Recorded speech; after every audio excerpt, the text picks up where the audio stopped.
Welcome to The Whole Pineapple. I'm Ruby Boris. And I'm Ann Judge. The Whole Pineapple is a podcast about wellness focused around fertility. And on these weekly mini episodes, we bring you bite-sized ideas for you to snack on. Like breathing exercises, book reviews. Maybe we'll review some scientific research, or we'll share some wellness and fertility stories from our listeners. So if you're looking for a tip or a trick related to your fertility and well-being, then you've come to the right place. Let's dig in.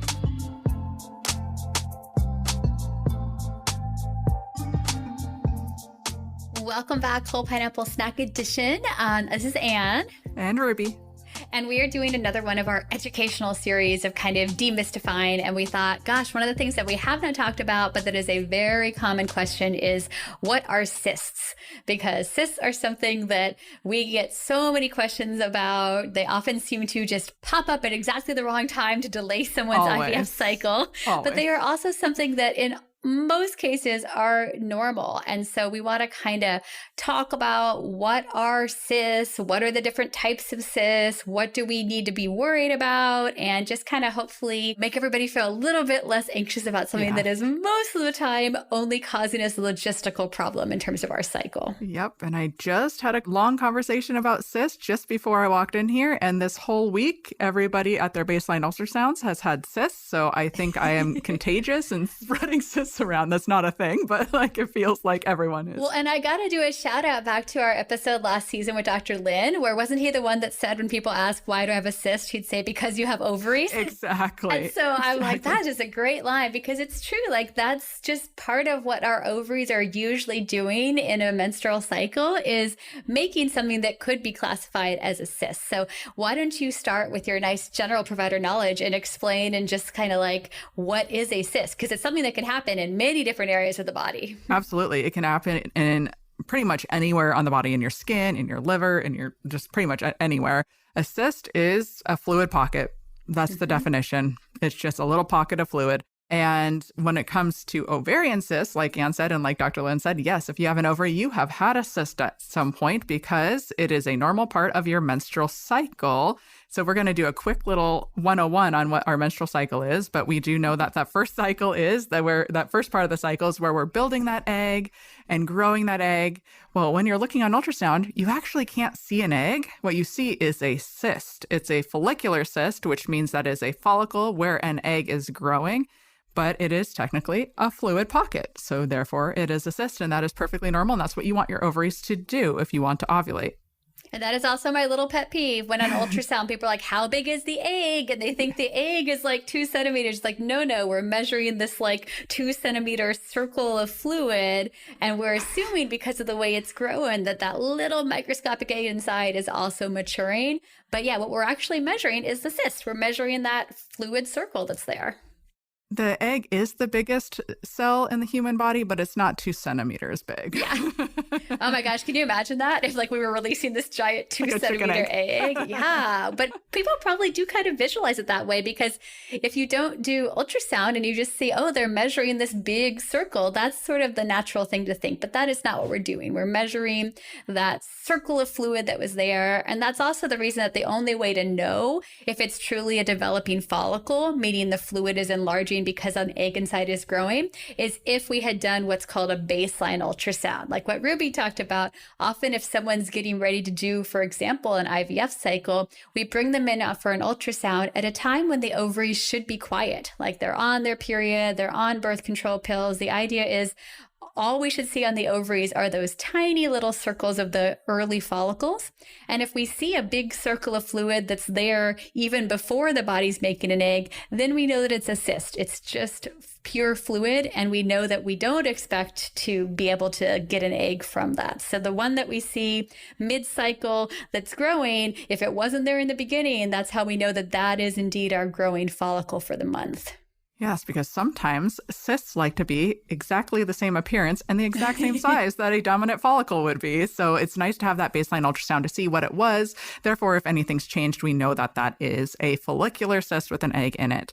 Now, after you ovulate, interestingly, that little site where the egg came from, that follicular cyst, releases the egg in the fluid, and then it kind of collapses down into something called a corpus luteum cyst.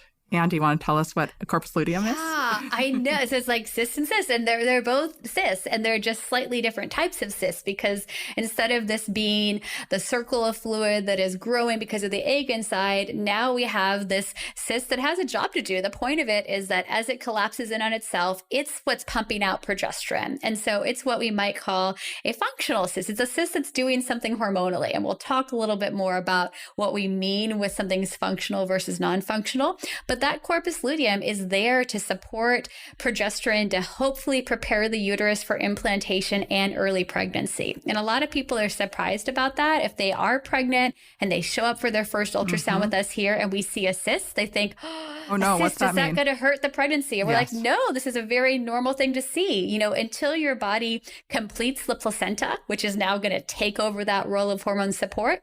In very early pregnancy, that cyst on the ovary, that corpus luteum, is what is making the hormones that we need to support pregnancy. So we actually kind of expect to see that corpus luteum cyst.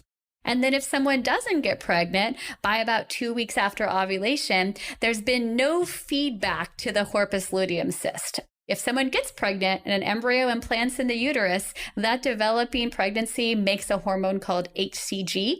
And that feedback loop of the corpus luteum sensing HCG is what makes the corpus luteum stay functional. It realizes there's HCG in my system. That means there's been a pregnancy. I need to keep pumping out that progesterone.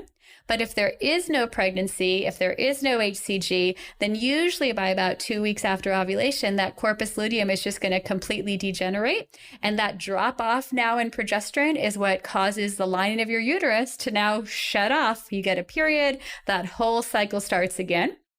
But you know, it's not uncommon for either a corpus luteum cyst or sometimes a follicular cyst. Like sometimes you had an early follicle that also kind of tried to grow and then it didn't quite ovulate. And so it's just kind of hanging out there and producing estrogen instead. Cysts like that can sometimes delay people from getting a period.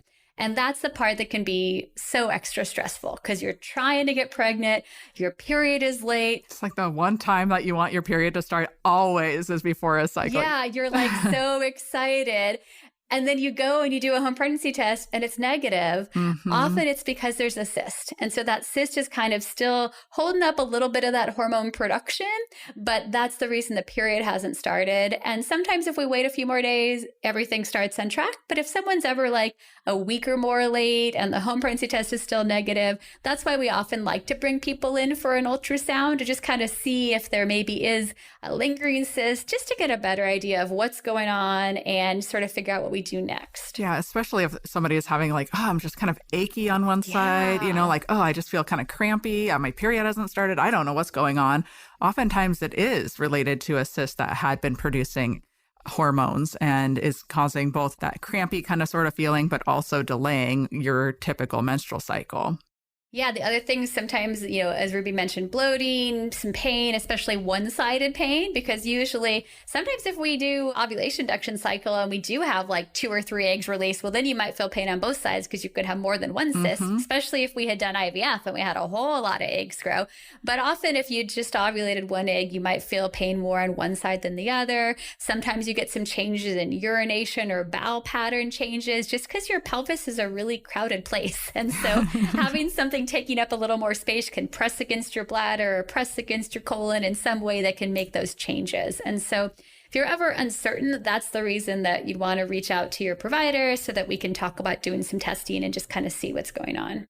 And I think we should probably, you know, go through what types of cysts there are, and then we will touch on PCOS a little later because that's a whole thing, which I know we've mentioned in other episodes, but we'll talk about PCOS too. But let's start with like, okay, we're at a baseline ultrasound and we see a cyst. What are the possibilities that we could be looking at? Yeah, so our most common scenario is that we see kind of what we talked about before. We just see a clear, dark circle of fluid. And this name I love because we call it a simple cyst. Simple cyst. Simple cyst. So we're like, oh, that is nice so and easy. Yeah. But that just means it's just fluid. Like we really, on ultrasound, what we see is it's really black and we can see this nice clear border. It doesn't look like it's a sign of there being blood. It doesn't look like there's a sign of it being more what we call a complex cyst. And we'll talk talk about it next. And simple cysts are usually something that is going to just go away with a little bit of time. It's often either, again, sometimes it's that corpus luteum that hasn't quite gone away. Sometimes it's, again, a follicle that grew and either like didn't completely ovulate. And, again, simple cysts don't cause us problems except if we are trying to start a cycle, because sometimes they can be what we call functional. And so when we talk about functional versus non-functional, we just mean, is it simply visible on ultrasound, full of fluid, or is it hormonally active? Because if those cells that surround the fluid are still producing, for example, estrogen, well, that's what we would call a functional cyst. And that estrogen that's being produced already will trick your brain. Your brain will think, oh, I must already be growing an egg for the month because my estrogen level is high. And so the brain won't be sending that signal down to the ovaries to make a new egg. And it's also not a great time to start an IVF cycle, because if there's already elevated estrogen on board, and now we're trying to give you hormones to stimulate the ovaries, again, we've kind of interfered with those feedback loops. And so that's the reason that if we find a simple cyst, but we check an estrogen and it's elevated, then we call it a functional cyst, and we have to often delay the start of the cycle. And often maybe even just by like a week or so. Sometimes cysts take like a month or two to resolve, but most of the time we just need to wait a little bit longer for kind of that brain uterus ovary connection to realize, okay, my job here is done. I can just sort of fall away. That tissue just kind of breaks down so that the new follicles for the month can be ready to actually grow. And sometimes it's just waiting. And then other times, if you have been on birth control pills, that's actually a treatment as well, because it can hopefully, the thought is that it's suppressing that cyst. And sometimes it takes longer to be on those pills than others to suppress that cyst, where it basically is decreasing that hormone production until the cyst is no longer functional. So oftentimes, if you do have a cyst on your baseline ultrasound and your provider tells you like, okay, well, stay on your birth control pills and come back in a week and we'll look again, that's why they made that decision. I want to talk a little bit about size, because I know when you're in the room and you're having an ultrasound, these can look huge, right? Like you're like, oh my gosh, that takes up half the screen. But again, we're measured at a very zoomed in view. And so most cysts that are less than 5 centimeters, which is, I'm not a good sports person. That's bigger than a baseball, right? But smaller than a softball. Like golf ball? Golf ball is probably like 3 to 4 centimeters. I think a golf ball is slightly bigger than a follicle, so... Yeah. Anyway, like most cysts that are going to like potentially cause pain or need to be surgically drained or ruptured, cause again that pain symptom, are typically, usually more than 5, often more than 7 centimeters. And that's a pretty big, that is definitely like softball size. And those you're probably having a little bit of cramping at the least, I would say, most likely. So most of the time when we're seeing cysts, they're often closer to like 1, 2, sometimes 3 centimeters. They're smaller. And that's why many people don't really have any symptoms. But occasionally, if people do have significantly larger cysts and pain, that's when we do sometimes talk about whether we need to do something to kind of help that cyst resolve. But that's not what we're typically seeing in the clinic most of the time. Another type of cyst that we might see on baseline, and usually this is with your first ultrasound that you get with your clinic, where they're doing that initial evaluation, they're doing all the measurements of the uterus and the ovaries, and we're looking for things that might be quote unquote abnormal or give us an idea of what's been going on with your fertility. And when we're looking at the ovaries, so we could see one of those simple cysts, or we could see what's called a complex cyst, which Anne mentioned. And there are subcategories of those complex cysts depending on what they look like. So we are kind of like cyst experts sort of thing. That's part of like our subspecialty. When it's near the ovary, it's so funny. Like again, I'm in my 40s, so I get mammograms and they always see something, and I always have an ultrasound. I'm always like, oh wow, look at that cyst in breast tissue. Like it looks like it's a surreal feeling, because I really only do pelvic ultrasound. And so watching someone do ultrasound in another area of the body, but I'm like, oh, it looks the same. They're measuring this round, simple circle of fluid, except it's just in a different location. Yep. So renal cysts, kidneys get cysts a lot. There's all sorts of places. But so a complex cyst basically means it doesn't have that dark black uniform appearance to it. It means there's some other color mixed in there. So it's basically a variation between different shades of gray. So if it's just simply black and there's nothing else within it, that's that simple cyst. But if there's any kind of echoes or other hints of other types of gray tint to that cyst, it can give us an idea of what kind of cyst it is. And that just means that there's more than one thing happening within that fluid pocket. Yeah, and often that can be that there's some blood. Often it can make us think about something more like an endometrioma, the kind of cyst that we can get when someone has endometriosis. Although we can't diagnose it just by ultrasound. So sometimes people, especially if it's their first ultrasound and we say, okay, I see a complex cyst, they go home, they Google it, they've convinced themselves they have endometriosis. And so we've really got to talk about everything in the context of everything else. And anytime we do an ultrasound and we see a cyst of any type, that is our baseline, okay? And what we need to see is what happens over time. Is that a cyst that is growing, changing? Is that a cyst that's just gone by the time we look again? Because many times no treatment is required, but anytime we're describing the characteristics of a cyst, that still doesn't tell us really that much about it until we see what happens with a little bit more time. Yeah, and just to complicate things, those corpus luteum cysts that we just talked about, they can become complex cysts if they have a little bit of bleeding within the little pocket of fluid and it looks like there's blood there. We would call that a complex cyst. Now, there are sometimes, like if you look at our chart notes, we can say like suspicious for a corpus luteum or suspicious for an endometrioma. But as Anne said, we cannot give a formal diagnosis for endometriosis based on ultrasound. There are characteristics that make us like a little bit more suspicious and it gives us some information to go on. But really, it's complex cysts and describing exactly what that looks like. An ultrasound is just a tool. It's a tool we use to get the information that we have. The only way to kind of really know is to do like a laparoscopic surgery and go in there with a camera and see what that cyst looks like. And obviously, that's a pretty invasive thing that we're only usually going to do if we do have concerns that this could be something that we'd want to potentially remove. And so, do you want to talk briefly about dermoids, the weirdest of the cyst family? One thing to mention before we go on to that is what are we looking for if it's something that is making us concerned? Like this is not a simple cyst. What are the characteristics that make us worried about them? It's typically not that simple cyst. It's persistent or it's changing. So it's growing or causing symptoms. And then also just the appearance and how we classify things. Sometimes that tells us we might need some more testing and imaging to give a better sense of what this is. And that often comes up with dermoids.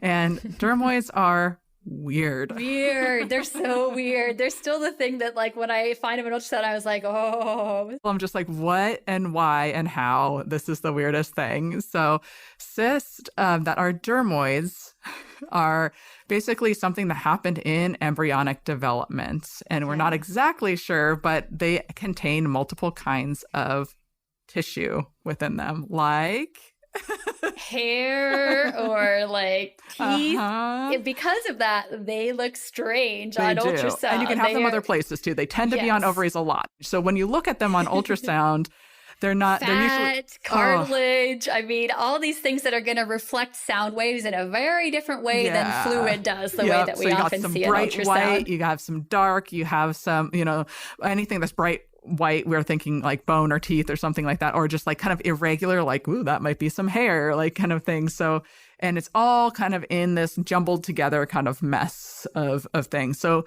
dermoids do have a pretty common appearance to it. They're all different and irregular and have all sorts of different components to them. But usually when we're looking, we're like, wow, that's a lot of different things happening in there. We're like, I wonder if this is a dermoid. And the reason that we, keep an eye on all cysts, but especially any cysts that's a little bit more complex or something like a dermoid, is we don't want to miss a case of cancer. And I know cancer is always where a lot of people's minds go to if they hear the word cyst. So it's important to realize that the vast majority of cysts are a normal kind of physiologic finding. And even dermoids, the risk of a dermoid turning into something malignant is estimated as around 2%. And like the baseline rate of ovarian cancer is around 1 to 1.5%. And the hard part is, ovarian cancer is a very kind of silent killer because most people don't really have a lot of symptoms until it's already spread.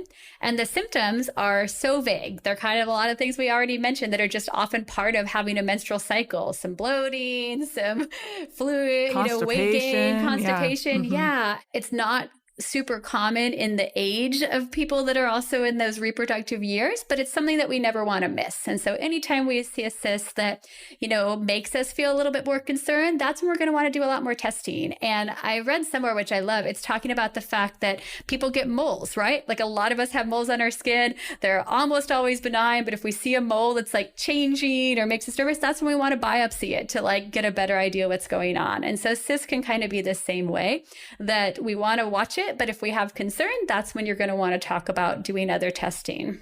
Yeah, and oftentimes we err on the side of being a little more conservative and do more testing, just like with those moles. It's like, well, it's probably fine, but let's just biopsy it anyway. And in the case of cancers, they sometimes have their own distinct look to it too. So when we're looking at just how we're describing things, there are things that we're looking at saying like, okay, that makes me suspicious. But again, ultrasound is a tool. We cannot say on ultrasound, that's a tumor, that's cancer. That requires a lot more testing and biopsying and things like that. But usually cysts that make us more concerned are larger, larger than that 5 centimeter. And again, it's about the appearance, it's about the change. So the vast majority of the time, the kind of cysts that we're talking about in the clinic, that's not what we think is going on. But that is the reason that we want to watch it. So if we see that someone has a cyst and we tell you, let's do another ultrasound in a month to check on it, well, that's why we want to check on it. We want to make sure there's nothing going on that we do need to be concerned about, even if someone's not in active fertility treatment. But very unlikely, statistically speaking. So, very unlikely. Yes. We covered symptomatic and asymptomatic and functional versus non-functional. Should we talk about PCOS? Just in the sense to make people realize that when you have an ultrasound and you have PCOS and someone's looking at your ovaries and briefly counting and saying, okay, I see 40 on this side and 45, that does not mean you have 40 cysts on your ovaries, okay? So it's a very bad term. We've talked about it before, this whole polycystic. Again, cyst, follicle, circles of fluid. The challenge with PCOS is you are a little more prone to sometimes forming cysts because often with that higher follicle count and with those signaling things that are happening with insulin resistance, there are all the things that go into PCOS, while it can be harder for your body to have a regular ovulatory cycle. But so if your body kind of tries to grow an egg for the month and then it kind of stalls out, that's when that follicle can end up becoming a cyst. And that's part of the reason that sometimes people with PCOS will also show up with an actual larger cyst, but that still does not mean that the ovaries are full of cysts. And a lot of people sometimes think that's what it means, especially when they've had an ultrasound and someone counted a bunch of those little tiny dark circles. Yeah, I get a lot of intake paperwork that on the question that says ovarian cyst, they're like, yes, I have PCOS. And it's like, okay, well, technically you're right. You do have cysts on your ovaries, but everyone with ovaries has cysts on their ovaries, and they're the same little antral follicles. It just means you have a lot of them on the surface. So they're not the type of cysts that we've kind of been reviewing here. And mostly the reason that we talk about cysts in our clinic is that same thing that Ruby brought up at the beginning, is that if a cyst is present and functional, meaning it's like pumping out estrogen at a time that we would be wishing to start to stimulate the ovaries to get those eggs to grow, that's when we sometimes have to delay the calendar a bit. So most of the time what we're talking about when we find this new cyst is, okay, this may end up changing your calendar a little bit. And I know that can be super frustrating for people because you've planned your calendar. Very frustrating, especially when you've been jumping through hoops. Yeah, like months in advance. You've got, this is the week that I'm like going to be off work because my estimated retrieval. So anytime I'm meeting with the patient and we're planning, I always say, even though we think you're neat about this 2 to 3 week window, I would like to have a buffer of at least a week on the end when you don't have any unbreakable plans. Like I don't like it when people have a calendar set where they're planning to go on vacation right afterwards. I'm going to go to Ireland right after my egg retrieval. Yeah, because the problem is cysts happen and they always seem to happen right when you don't want them to happen. And so you really would like to have that buffer such that if we have to push things down by a week or so to let a cyst go away, we can still proceed with the cycle without having to just like wait an extra month or two until everything is back on schedule. So, this is part of the reason that best laid plans, we're trying to make a calendar that works for you, taking into account your life and your commitments and the clinic schedule, but ovaries have their own It's the Murphy's Law of ovaries, because I swear you'll have a patient that's never once had a cyst the whole time that they've been here, and then they're finally jumped through all the hoops to get to IVF and they're ready to go, and there's a cyst and it's functional. Yeah. And again, if it's non-functional, if it's not pumping out estrogen, then that's why we did the ultrasound. We know we saw it. We're still fine to start. And now we're not going to get confused because say at your suppression check ultrasound, we did see you had like a 2-centimeter cyst on one side. As Ruby mentioned, that's about the same size as a circle of fluid that we'd want to see later when we think you're ready to ovulate. And so we don't want you to come back after 6-7 days of shots and we see that and we think, oh, she's about to ovulate. There's this 2-centimeter. We were like, oh no, that's the cyst. I saw that from the beginning. We're going to measure it, but we're going to ignore it. And we're going to count the other ones and their size. And we're going to be going off of those to decide when we're actually ready for treatment.